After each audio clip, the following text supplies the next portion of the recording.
A song builds toward a moment you already sense is coming. The chorus swells, and right before it lands, a wave of cold prickles rushes up your arms, across your scalp, down your spine. The hair on your skin actually stands up. No one touched you. Nothing threatened you. You were just listening. You call this getting chills. But the real answer is far stranger. That physical reaction has almost nothing to do with the music itself, and almost everything to do with the survival response your body still runs on autopilot, thousands of years after it stopped being useful for its original job. A neuroscientist named Robert Zatorre ran brain imaging studies on people listening to music that reliably gave them chills. He tracked activity in a region called the nucleus accumbens, part of the brain's reward circuitry, the same system involved in anticipating food, connection, and other survival-relevant rewards. What he found was striking. Dopamine release didn't peak at the emotional climax of the song. It peaked in the moments just before, during the anticipation, while the brain was predicting what was about to happen and bracing for the payoff. This tells you something important. Chills aren't simply a reaction to beautiful sound. They're triggered by anticipation itself. Your brain rewarding you for successfully predicting a pattern, then getting a small hit of dopamine right as the pattern resolves. Music, especially unexpected key changes, sudden dynamic shifts, or a held note finally releasing, is exceptionally good at building this kind of predictive tension and paying it off. But dopamine explains why the feeling is pleasurable. It doesn't explain the goosebumps themselves. For that, you have to look at a much older physical response called piloerection, the same reflex that makes a cat's fur stand up when it's startled, or a bird fluff its feathers in the cold. In mammals with thick fur, piloerection served two very practical purposes.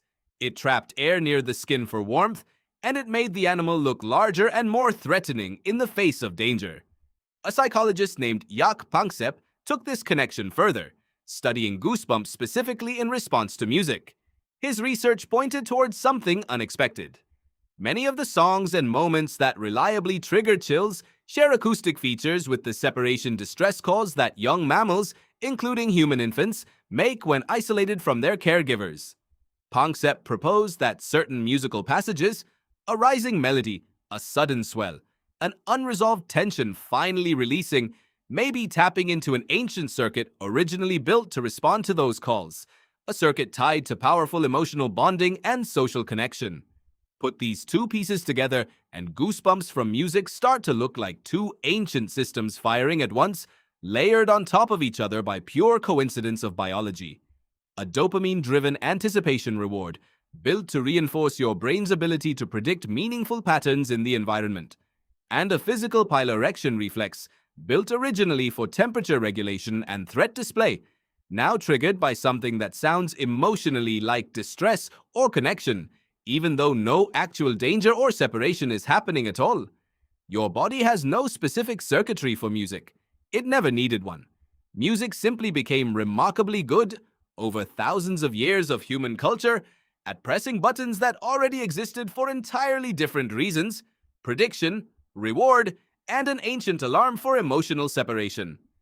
This is why the exact same song can feel powerful the first time and noticeably less intense the 10th time. Once your brain has fully learned the pattern, there's nothing left to predict, and the anticipation reward shrinks along with it.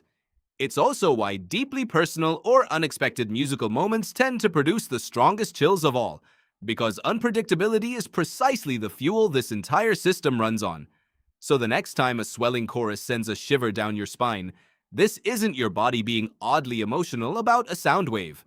It's two ancient, unrelated survival systems, dopamine and piloerection, borrowed and repurposed by something as simple as a well-placed key change.